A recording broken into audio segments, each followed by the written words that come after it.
नमस्कार, मी सुनीती साठे. वाचन दोस्ती या चॅनेलवर आपलं स्वागत आहे.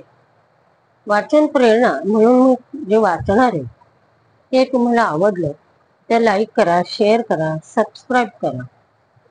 आजचं वाचन आहे श्रद्धा अंधश्रद्धा.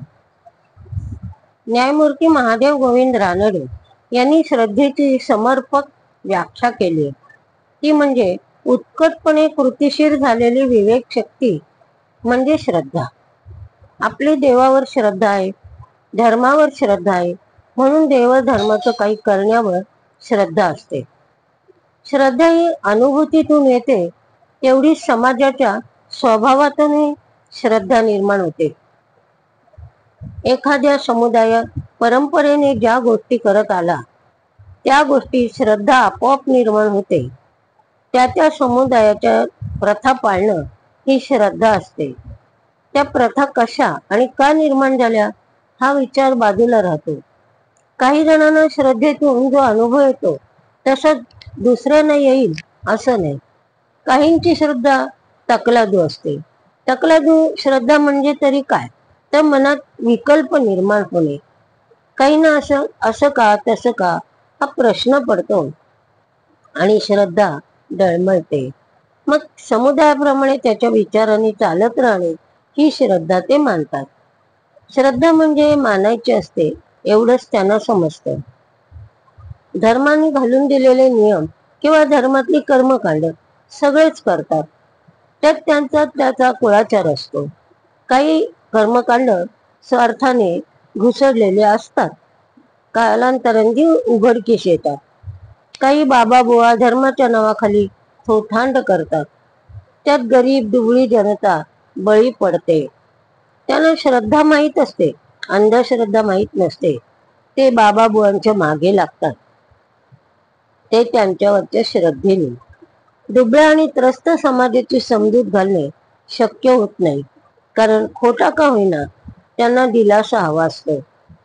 त्यांना शास्त्र कळत नाही, त्यांना सत्य कळत नाही, ते कळण्याची गरजही वाटत नाही. म्हणून ते ग्रहण पाळतात. चंद्रावर यान गेलं काय आणि सूर्यावर यान गेलं काय त्यांना काय वाटतं माहित नाही. पण ग्रहण पाळणं आणि पर्वणीत समुद्र स्नान करणं ही त्यांची श्रद्धा डळमळत नाही. पंढरपूरची वारी असो, अमरनाथ यात्रा असो, नर्मदा परिक्रमा असो की कुंभमेळा असो, प्रत्येक ठिकाणी श्रद्धा असते. म्हणून त्या ठिकाणी प्रचंड गर्दी होते. सगळेजण पूर्ण श्रद्धेने जात असतील असं नाही. काही कुतूहलाने जातात, काही जण आवडीने जातात, काही संशोधनासाठी जातात. मग ते शास्त्रीय संशोधन असेल किंवा मानसिक संशोधन असेल. या गर्दीतून त्यांना काय समाधान मिळतं, या गर्दीत कोणतं पुण्य मिळवता येतं हे त्यांना ठाऊक. एक गोष्ट मान्य करावी लागेल की माणूस श्रद्धेवर जगतो. अंधश्रद्धा ही त्याची श्रद्धा असते. त्या अंधश्रद्धेतून एकट्या दुकट्याला बाहेर काढता येत नाही. अंधश्रद्धा पोषणाऱ्या मुळाशी जावं लागतं. ते काम अवघड आहे. जणू काही गोष्टी अमरपट्टा घेऊन आलेल्या असतात. माणूस असेपर्यंत श्रद्धा आणि अंधश्रद्धा दोन्ही असणार आहे. एरवी त्यांना कोणी अंधश्रद्धेतून बाहेर काढायला गेलंही नसतं. पण अंधश्रद्धेपायी जी अघोरी कृती होतात ती रोखली पाहिजे. प्राण्यांचा बळी देणे ही अघोरी प्रथा आज बंद आहे.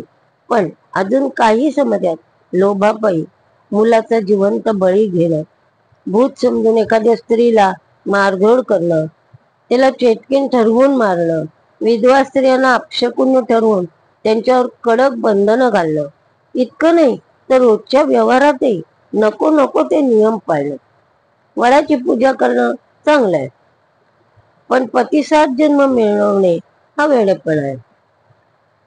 यावर आपण बोलणंही पाप आहे. तर हे दूर करणं अशक्य. समजा अख्ख्या गावाला त्राही करून भगवान करून सोडलेल्या गुंडाच्या विरोधात एखादा फाटका माणूस उभा राहील का? जर तो उभा राहून असे म्हणाला की देवाच्या दरबारात न्याय होईल, माझी देवावर श्रद्धा आहे, ही बाब उपयोगी आहे का?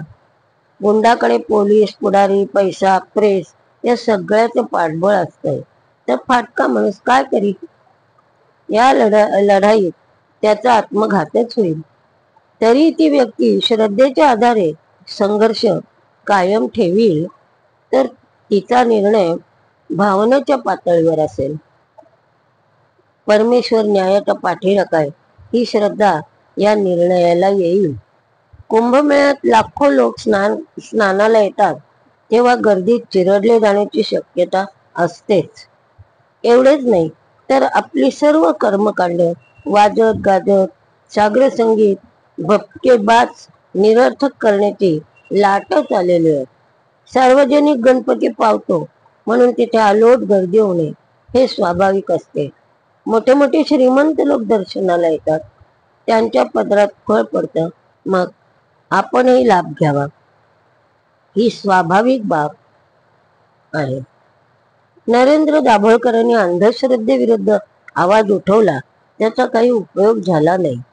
यावरून अंधश्रद्धा किती प्रबळ आहे हे सांगायला नको.